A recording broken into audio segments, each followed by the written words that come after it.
The first warning sign wasn't an argument. It wasn't shouting or slammed doors. It was silence. The kind that creeps in slowly, filling spaces that used to be warm.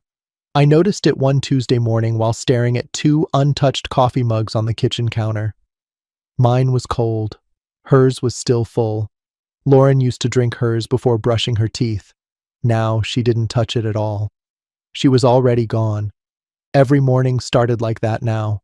Quiet footsteps, a rushed goodbye, her phone clutched tight like it carried something fragile.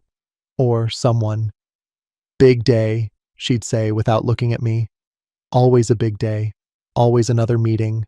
Another late night. I worked from home most days, which meant I saw everything she didn't realize she was showing. The way she checked her reflection before answering texts. The way her smile appeared suddenly and vanished just as fast. The way she angled her phone away from me on the couch, even when we weren't talking. We used to share our days. Now, we shared a roof. At night, she'd come home energized. Too energized for someone who claimed exhaustion. She'd talk about her company, Northline Systems, about exciting movement, and new leadership dynamics. She spoke a language that didn't include me anymore. And when I asked questions, she'd sigh, or smile politely, or change the subject. I told myself it was stress. That was easier than the truth. The truth arrived one evening when she fell asleep before locking her phone. I wasn't snooping. I was plugging in the charger like I always did. A notification lit up the screen. Mark. Still thinking about earlier. No context, no emojis, no explanation, just intimacy disguised as professionalism. I didn't wake her. I didn't confront her. I sat there, phone in hand, heart steady in a way that surprised me, because something else had already changed in me. Months earlier, when Lauren stopped asking about my work, I'd stopped talking about it. Not out of spite, out of focus. I poured everything into my startup, Virex Labs, while she poured herself into someone else. I built in silence. While she chased recognition at work, I chased stability. Long nights, quiet victories, signed documents she never noticed. Investor calls I took in the garage so she wouldn't feel interrupted. She thought I'd stalled. She thought I'd fallen behind. That belief made her careless. By the time she started staying overnight for work, I already knew who Mark was. Senior operations lead, recently divorced, always present in her stories, always absent from mine. I didn't beg. I didn't accuse. I watched. I watched how she dressed differently now, sharper, colder, how affection became scheduled instead of natural, how intimacy turned into obligation.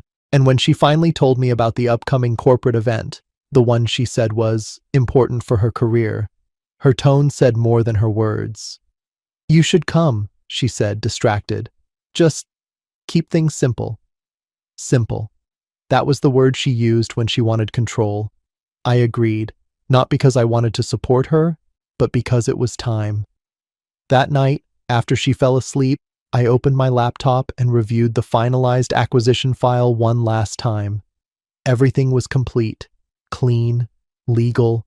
Northline Systems didn't know who truly owned Virex Labs. Lauren didn't either.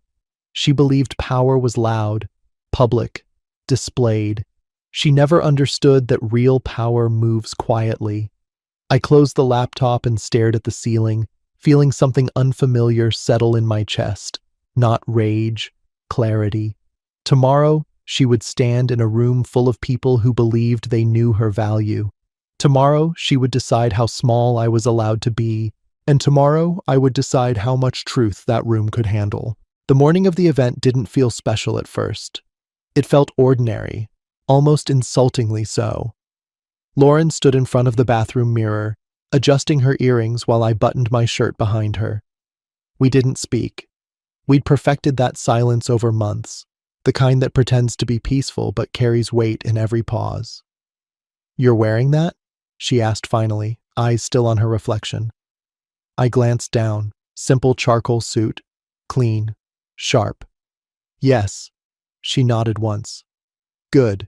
Neutral." Neutral. Another word she used when she wanted control. On the drive downtown, she scrolled through her phone, smiling softly at messages she didn't share. I watched the city pass by, the billboards, the cranes, the glass towers, and thought about how many times I'd imagined this moment differently. Once, I'd pictured us arriving together, hands brushing, proud of what we'd both built, back when we believed success was something you shared. Now, we were just two people headed to the same place for very different reasons. The venue rose ahead of us, all steel and glass, guarded by valet attendants and security in tailored suits. The kind of place where deals were made with handshakes and smiles, not handcuffs or threats. Lauren exhaled, rolling her shoulders like an athlete before a race. "Just let me lead tonight," she said, finally turning to me. "This is big for me." I met her eyes. "When haven't you?" She frowned slightly, then waved it off. "Please don't start anything. I don't need distractions." Distractions. That word used to mean problems. Now it meant me. Inside, the room buzzed with energy. Soft music, low laughter, the clink of glasses. People moved with purpose, scanning faces, evaluating worth. Lauren straightened instantly, slipping into her professional persona like armor. She didn't take my arm. She walked half a step ahead. Introductions happened quickly, names blurred, titles stacked. I shook hands, smiled, listened. No one asked what I did. No one seemed curious. Lauren liked it that way. Every few minutes I caught sight of Mark Reynolds. He blended in easily, tall, confident, perfectly relaxed in a tailored jacket. When his eyes met Lauren's, something passed between them. Quick, private, familiar, not guilt, comfort. At one point she leaned close to him, laughing too easily at something he whispered. His hand hovered at her back, never quite touching, but close enough to claim space. I felt it then. Not anger, not pain. Distance, the kind that tells you you're already alone. A server passed with champagne. I took one, letting the glass cool my fingers, grounding me. Across the room, a screen flickered to life with slides and logos. Staff began guiding guests toward the center. The program was starting. Lauren stepped away from Mark and turned to me, her expression suddenly composed. "Stay near the back, okay? It's easier." Easier for who? I nodded once. She didn't thank me. The host took the stage, welcoming everyone, praising growth, momentum, vision, the usual language of ambition dressed up as progress. Lauren's name came up more than once. Applause followed. She accepted it gracefully, like she'd rehearsed every reaction. I watched her closely, not the woman she'd become at work, but the one she was at home, or used to be. This wasn't about another man. It was about replacement. She didn't need me anymore, not emotionally, not professionally. I was a chapter she'd already turned the page on. When she finally took the stage, the room leaned in. She spoke well, confident, persuasive, measured. She talked about alignment, shared values, a future built on synergy. All true, just incomplete. I listened to every word, noting what she didn't say. She didn't mention the founder of the acquiring company, didn't name leadership, didn't acknowledge where the power actually sat, because she didn't know. When she gestured toward me, briefly, casually, labeling me only by our marriage, the laughter stung less than I expected. That moment wasn't humiliation, it was confirmation. The truth settled fully then. She'd rewritten our story without my consent, and now it was my turn to edit. The program ended. Applause filled the room again. People stood, mingled, moved. Lauren stepped down from the stage, instantly surrounded by colleagues and executives. She didn't look for me. I felt my phone vibrate. Another message from Rachel. Board approval confirmed. Legal is standing by. You're officially cleared. I slipped the phone back into my pocket, scanning the room. Conversations slowed. The music dipped. Someone looked toward me, curious. I took a step forward. Then another. A few heads turned. Lauren noticed movement out of the corner of her eye. She glanced over, irritation flashing, until she recognized me. Her smile tightened. "What are you doing?" she mouthed. I accepted the microphone offered by a confused coordinator. My hand was steady. My heartbeat was calm. The room quieted. Not completely, but enough. I didn't rush. I looked around, meeting eyes, letting the moment breathe. Lauren took a step toward me, shaking her head slightly. This was the part she hadn't planned for. I lifted the microphone. "Good evening," I said, voice even, unshaken. "I'll be brief." The room leaned in. I felt no need to shout. Truth doesn't require volume. The microphone hummed softly in my hand, a small sound in a room that had gone strangely attentive. Conversations tapered off. A few executives leaned closer, curiosity sharpening their expressions. Lauren reached the edge of the crowd. Her face was calm, too calm, but her eyes flicked between me and the exits like she was measuring damage. "This won't take long," I continued. "I wasn't scheduled to speak, and that's on me. I prefer to work quietly." A ripple of polite laughter followed, the kind people give when they're unsure what they're being invited into. "I'm Caleb Whitmore," I said. "Some of you may know me as Lauren's husband." Lauren's jaw tightened. "But tonight," I added, "I'm here in a different capacity." Mark shifted where he stood, folding his arms, eyes narrowing as if trying to place me. He couldn't. Not yet. "I'm the founder and majority owner of Virex Labs," I said, letting the words land naturally, without flourish. "The company that finalized the acquisition of Northline Systems earlier this week." The room froze, not dramatically, not all at once, but in stages. A few gasps, a couple of confused murmurs. Phones stopped moving. Glasses paused midair. Lauren laughed lightly, sharp and fast. "Caleb," she said, stepping forward, voice pitched for control. "This isn't the time." "It is," I said gently. Not louder, just firmer. I turned back to the room. I didn't attend tonight to make a scene. I came because I believe in transparency, especially when so many people's careers are affected by decisions made behind closed doors. A tall man near the front, one of Northline's senior advisors, cleared his throat. "I was under the impression Virex Labs was represented by an external board." "It is," I replied. "And that board answers to me." Rachel stepped into view near the sidewall, tablet in hand. She didn't speak. She didn't need to. Her presence alone shifted the energy. Lauren's color drained slowly, like someone turning down a dimmer switch. "This is some kind of misunderstanding," she said, forcing a smile. "Caleb works on independent projects. This deal was handled without your knowledge," I finished. "That's correct." A hush settled over the room. I wasn't enjoying this. Not the way people assume revenge feels. There was no rush, no thrill, just gravity.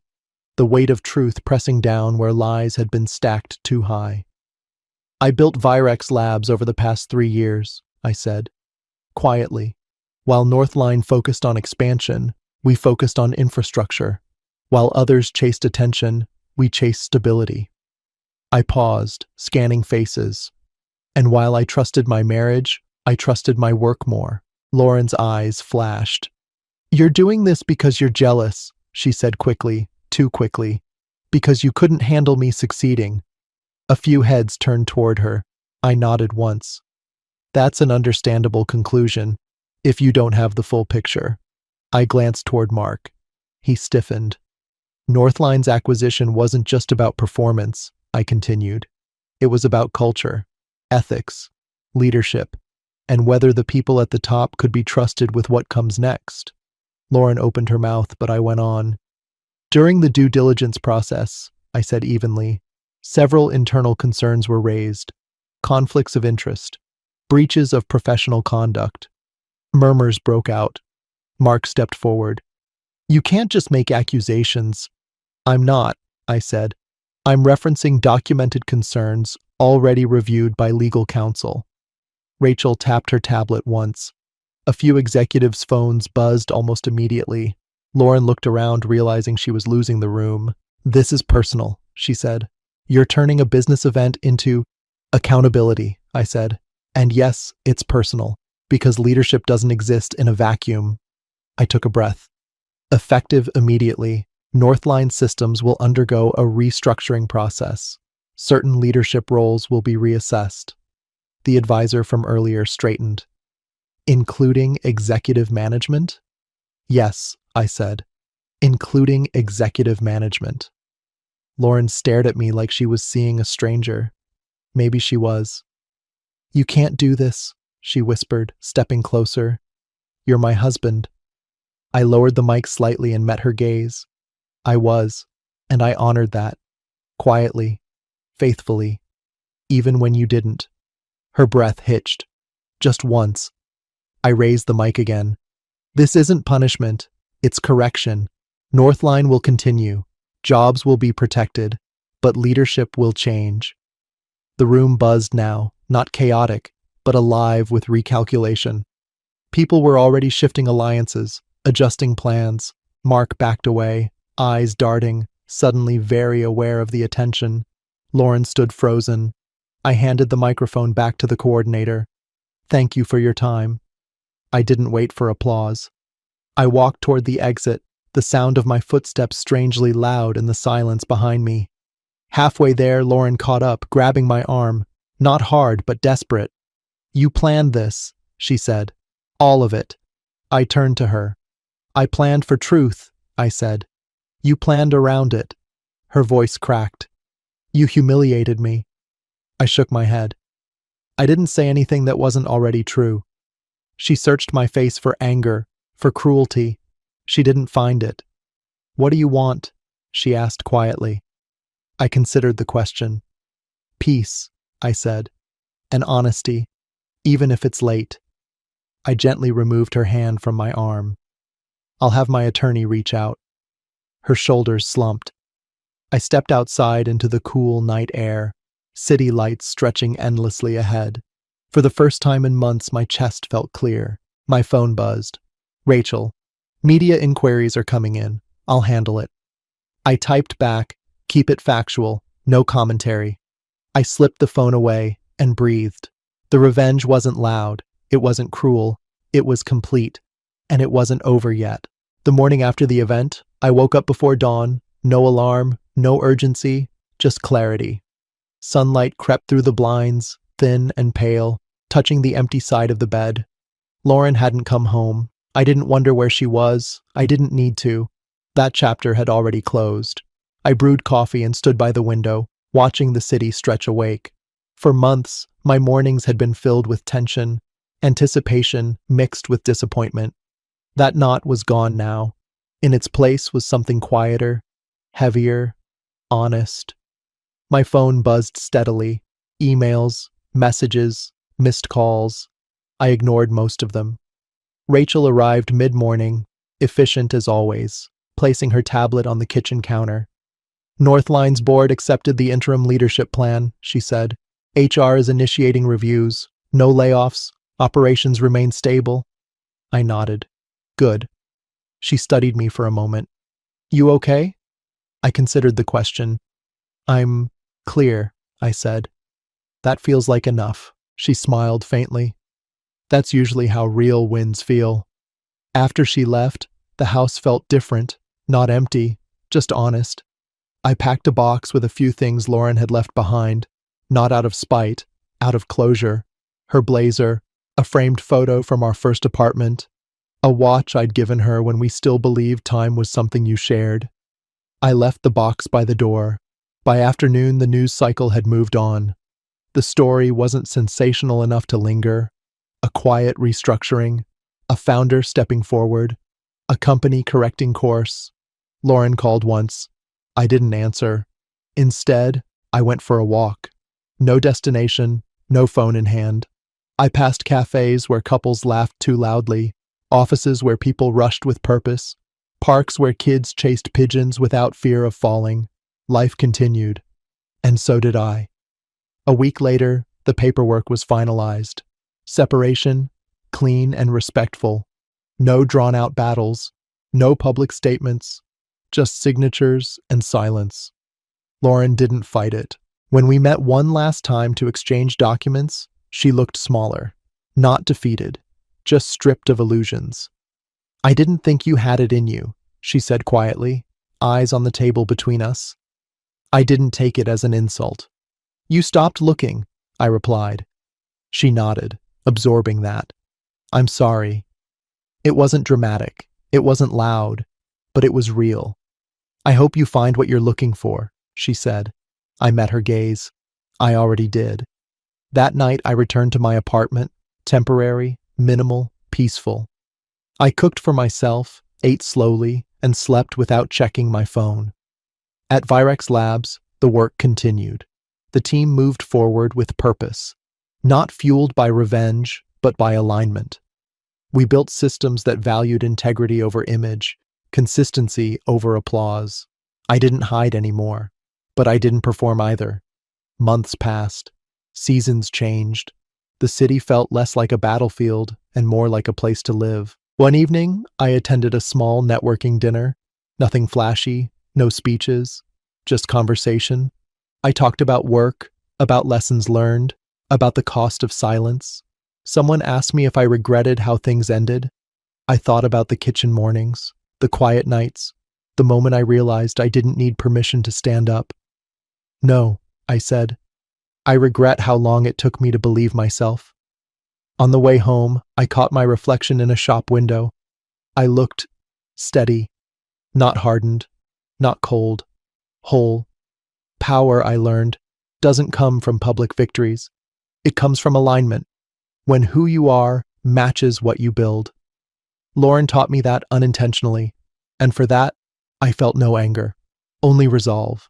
Because the strongest revenge isn't exposure, it's elevation, and the most satisfying ending isn't applause, it's peace.